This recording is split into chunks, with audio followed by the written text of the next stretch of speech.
Okay, all right, real good. Guys, how we doing? We doing good, Beaver Dam? Okay. Thank you for the intro. Where'd you go? Thank you very much. I do appreciate that. For those of you who haven't been to Disneyland, it's kind of like Six Flags if it graduated high school. So it's a beautiful place. It does have mice, I'll tell you that. But guys, thank you for coming out. Give yourselves a big round of applause for being here today. Everybody make sure to tip your bartender back there, okay? It is Lent. And I see a lot of people drinking, so I know there's a lot of Catholics in this audience tonight. So cheers to, okay, a lot of Protestants. I don't need to talk to you then. No, I'll talk to Protestants, don't worry. Beaver Dam, it holds a really special place in my heart. It does. Because actually a few years ago I was skiing over there on Beaver Dam Lake, and I hit my first ski jump, and it hit back, and I got a concussion. And every time I forget a joke on stage, I just remember Beaver Dam, and it's nice. It's really nice.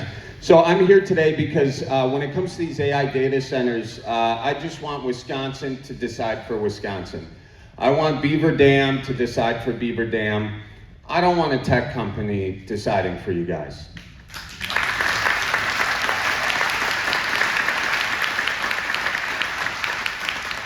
It's really that simple. And there's some kind of myths going around about an AI data center, and people compare them to just a regular data center and say, well, if you use the internet, if you use email, if you do banking, then you need a data center. There's a difference between an AI data center and a traditional data center. So if people are calling you a hypocrite being against these things, or NIMBY or whatever, just know there's a difference. Like an AI data center uses different hardware and GPUs, and those use a lot more energy and or water, and that's why a lot of us are here today with concerns about those. But comparing an AI data center, they're also massive. So comparing an AI data center to a traditional data center, that's kind of like comparing a dog to a wolf. They both kind of look like dogs, right? But I mean, I'd only let one lick my face. So it's an important distinguishment we got here. I thought that was funnier, but anyways. We're here today talking about Meta's AI data center. And Mark Zuckerberg, he's got this famous quote, move fast and break things. And if trust is a thing, I think he probably broke it a little bit here. I think he broke it because Meta used two shell companies and had an NDA to hide the AI I think I need to say allegedly here, hide their AI data center from the public for over a year. That's according to Wisconsin Watch. So no more NDAs, no more shell companies. Yeah, you can talk about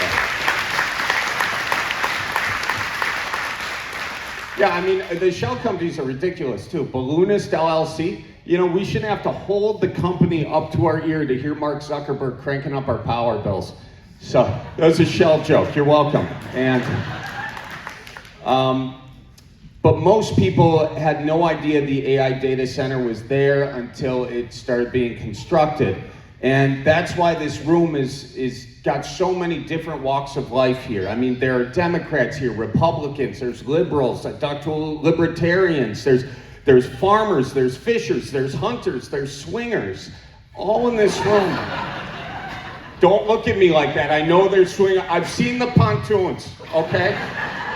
Yeah, not all pontoon owners are swingers, but all swingers do own pontoons. That's a fact. But this is the most bipartisan issue since beer, and that should tell you something.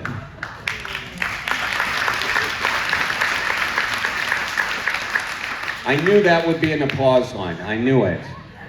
But since I started doing this, I started doing it in Port Washington after I had people reach out to me, and I watched a Common Council meeting. You had a bunch of people that were opposed to this data center. Dozens spoke. Nobody spoke against it. And then there was a unanimous vote for the data center, and that just seemed like an imbalance of democracy to me. People have accused me, or well, they haven't accused me. They've said stick to comedy, you know, and I'm good with that. I would love to stick with comedy. I don't want to be up here talking about AI data centers. I don't, and so like we'll make a deal. We'll make a deal. I would be happy to. I will stick to comedy when our politicians stick to policy, and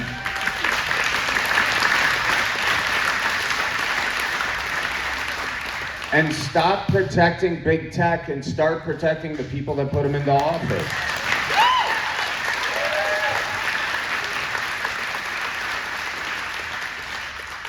There's also some people who've said that I'm getting paid to do this, and I promise you guys, not gotten paid to do this. Definitely lost money doing this, but also, how dumb do you think I am?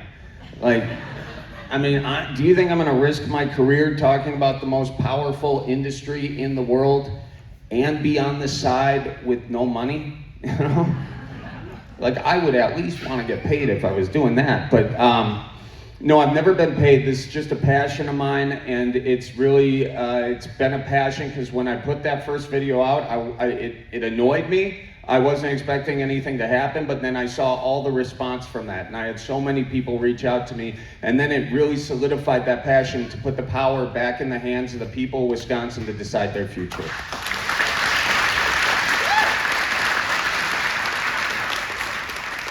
But the money is a good point to bring up.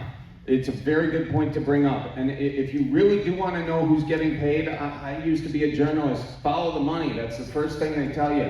And I'd encourage all of you to follow the lobbying dollars flowing through the state capitol right now to Democrats and Republicans.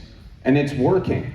For years, guys, the utilities have been trying to get big tech here. They make more money building new power plants. And our lawmakers gave big tech tax breaks. There's no secret why they're here. They're here because tax breaks, not great regulations for them. So, but meanwhile, the rest of us, we got to pick up the tab. How many of you guys have been at the bar and your buddy gets a call from his wife and she tries his phone, he's not answering the phone, but she's smart, she calls the bartender rats him out. Anyway, he's leaving, okay? And then he's mowing the lawn for the next 2 hours while you're paying his tab. Just me? Okay, that's fine. That's fine. Thought you guys would be with me on that. Not enough of you have a friend named Miles, I guess. But look, these data centers, they do bring jobs. They bring some jobs. They bring temporary construction jobs. They can support some industries. But I think it's an honest question to say, if that's at the expense of countless communities, is it really worth it? If you're time and again being cut out of the loop, out of the decision-making process, are the jobs worth that? And I think a better question is, why can't we protect people like we protect the bottom line? Why is that so hard?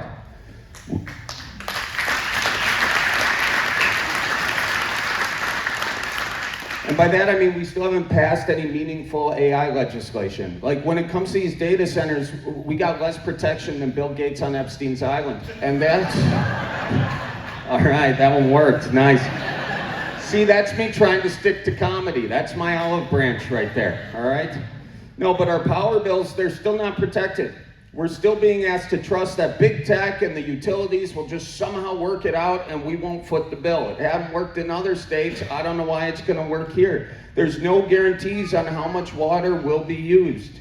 They like to say the closed loop system. I get it, but that just means more energy. If you have less water, you need more energy, and it takes a lot of water to make that energy at the various power plants. Those all need water too. That's our water.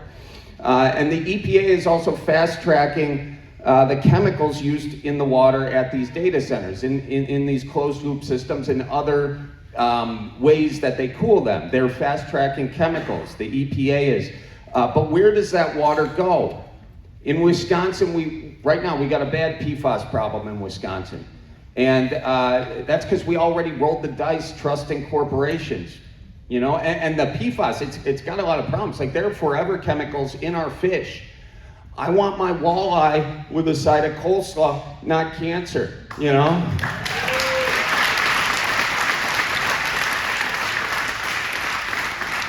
And I hate to say it, it's Lent. We got a lot of fish fries coming up. I'm gonna eat the walleye.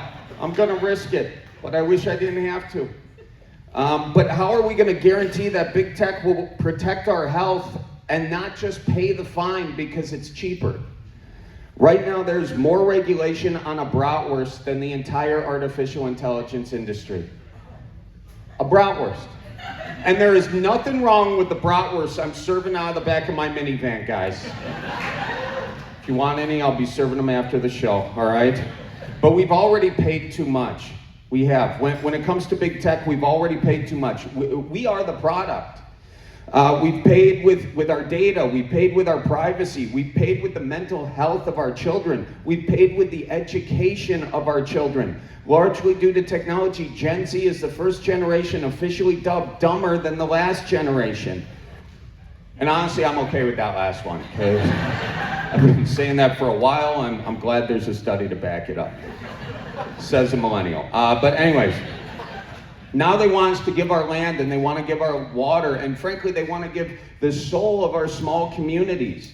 They want us to keep paying more and more, and we are already the product. That's like asking the lobsters in the tank at Red Lobster to pay rent. Just give us the biscuits. We're here for the biscuits.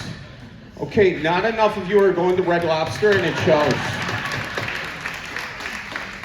The bigger picture here, though, the bigger picture, let's just step back and look at the bigger picture, and that's trust. If a company is going to come in and ask us to sacrifice so much, you gotta be able to trust that company. But most tech companies are already treating their machines better than they're treating people. I mean, just look at the lobbying that's going on against the protection of kids on social media as a perfect example of that. Most of us didn't ask for AI. Can it do some amazing things? Yes, absolutely. I'm not here to argue that, but it can do bad things too. It's like fire, right? And you know, it's a great thing to have fire. It is, but if you're gonna make a fire in your house, you should probably build a fireplace first. And as a guy who burnt down his house once, we need to trust the technology. And speaking of the technology, here's a look at a few headlines if we go through this. Leading AI models show up to 96% blackmail rate when their goals or existence is threatened. Go to the next one. Elon Musk's XAI chatbot Grok faces ICO probe after allegedly creating sexual imagery of children. Another OpenAI researcher quits, claims AI labs are taking very risky gamble with humanity amid the race toward AGI. In 95% of war games, AI models go nuclear, but not in 5%. OpenAI researcher resigns, accuses firm of suppressing AI risk studies. Marketplace for predators. Meta faces jury trial over child exploitation claims. And a predator in your home. Mothers say chatbots encourage their sons to kill themselves. And Elon Musk says there's only a 20% chance of annihilation with AI. You guys got better odds than Russian roulette, you know? But my point here is it's a very narrow path to developing a more intelligent technology that's safe for humanity. The AI companies need these data centers. But maybe, before we decide to completely change our communities, these tech companies, they need to show us why we can trust them. And most importantly, go Packers and F the Bears. Thank you guys so much. Thank you.